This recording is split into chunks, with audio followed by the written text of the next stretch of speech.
Hare Krishna, we continue reading from Bhagavad Gita as it is, chapter 4, Transcendental Knowledge, text 21. Nirasir yata chittatma tyaktya sarva parigraha shariram kevalam karma kurvan napnoti kilbisham. Translation and purport by His Divine Grace, A.C. Bhaktivedanta Swami Srila Prabhupada. Such a man of understanding acts with mind and intelligence, perfectly controlled, gives up all sense of proprietorship over his possessions, and acts only for the bare necessities of life. Thus working, he is not affected by sinful reactions. 21, right? A Krishna conscious person does not expect good or bad results in his activities. His mind and intelligence are fully controlled. So, Krishna conscious person, he is not desiring of any result. His desire is only, how can I please Krishna? And he does that activity, but what is the result of that activity? That he is not attached to, because his attachment is only, I'm doing this for the pleasure of Krishna. That's how a Krishna conscious person is thinking. That's his platform. That's his consciousness. His mind and intelligence are fully controlled. He's fully controlled. He is not thinking, I'm the body, and so let me enjoy this body. Let me try to control this material energy. Let me try to control some other people. No, he does not want that. He is already situated in his original position.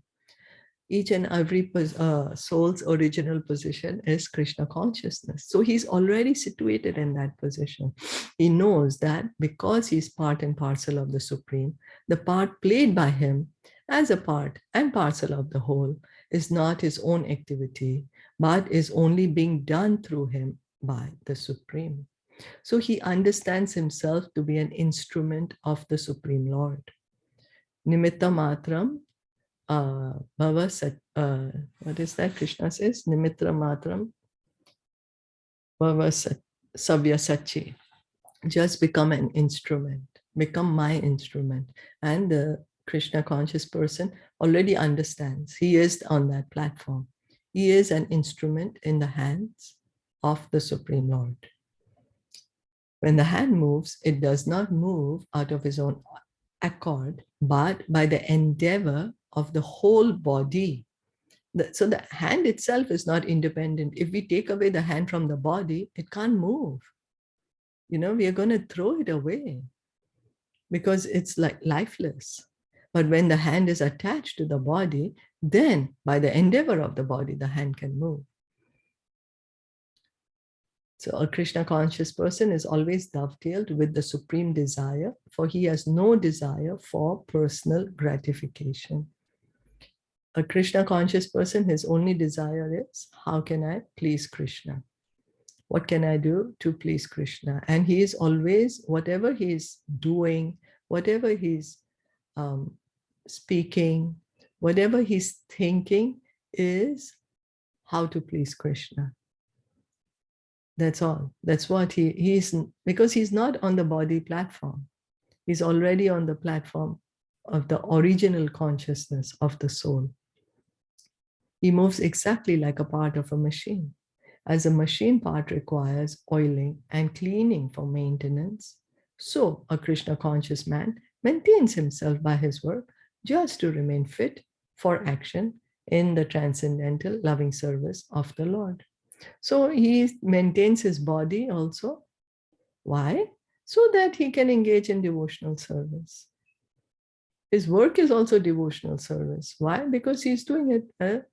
Krishna, somehow or the other, I'm in this position. Let me do it for the pleasure of Krishna. Whatever it is, his whole center is not I-centered. The whole center is, let me please Krishna with everything that I'm doing, everything that I'm thinking, every word that I'm speaking. How can I please Krishna? That's how his whole consciousness is. He is therefore immune to all the reactions of his endeavors. And because he is endeavoring only to please Krishna, the laws of karma don't bind him. Laws of karma don't bind him. Krishna takes charge of that devotee. Then Krishna is in charge.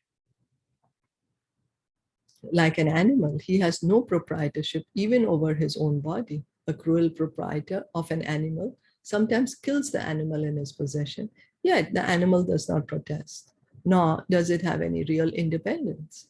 A Krishna conscious person, fully engaged in self-realization, has very little time to falsely possess any material object.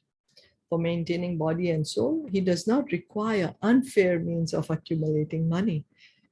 He does not, therefore, become contaminated by such material sins. He is free from all reactions to his actions. So a Krishna conscious person, he understands that I am inside this body. I am not the body, but I am in this body. So let me take care of the body and let me use this body in the service of Krishna, because Krishna is the master of this body, engaging the senses in the service of Krishna. And that's how he's not attached to the result. He's not saying, I'm going to do this because it's going to make me happy. I'm going to get so much fame or so much worship. I'm going to enjoy. He's not thinking all that. He's just thinking, let me do this because it makes Krishna happy. That's it. That's all he thinks of. He does not think, oh, because I'm going to get a lot of adoration, or I'm going to get a lot of enjoyment, or I'm going to, get a lot of control. No, he does not want that. Why doesn't he want that? Because he already realizes he's not the body. He's already situated in his original position, Krishna consciousness. Is that okay? And so then how to come to this point? How to revive our original Krishna consciousness? Anyone? Hear and chant. Yes. Yes. Just hearing and chanting, and everything will follow. Everything will follow. Just hearing and chanting, it will revive our original Krishna consciousness. Like when we water the seed, we plant a seed, we water it, it will sprout up. It will, just takes a little time. That's all right. It will sprout. So we just continue to hear and chant. Did you want to add anything? Did anyone want to add anything or comment anything? No. This is so clear. Very nicely explained. Yeah, that's what I feel. Prabhupada, that's how Prabhupada is. So he clarifies all the doubts that we have, In simple language, he's removing our doubts and showing us, what we have to do, just hear and chant. That's the original position. So you hear and chant, you will be situated in that position. And then I think that by reading Bhagavatam and also Kunti, we get the practical examples of the devotees who are doing that. Yeah.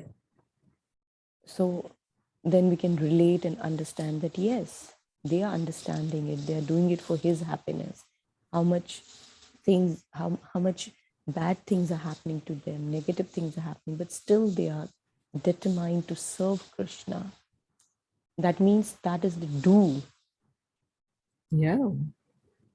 So yes, when we are reading simultaneously, then it is really helping, because a lot of examples are coming to prove that.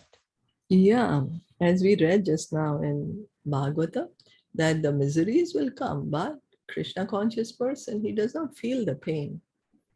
He does not feel the pain. So Kunti Maharani also, how come she's saying, let the calamities come again and again? Will we say, yeah, let me suffer, all what they're suffering, let me suffer. We'll be like, no, please, I don't want any suffering, Krishna.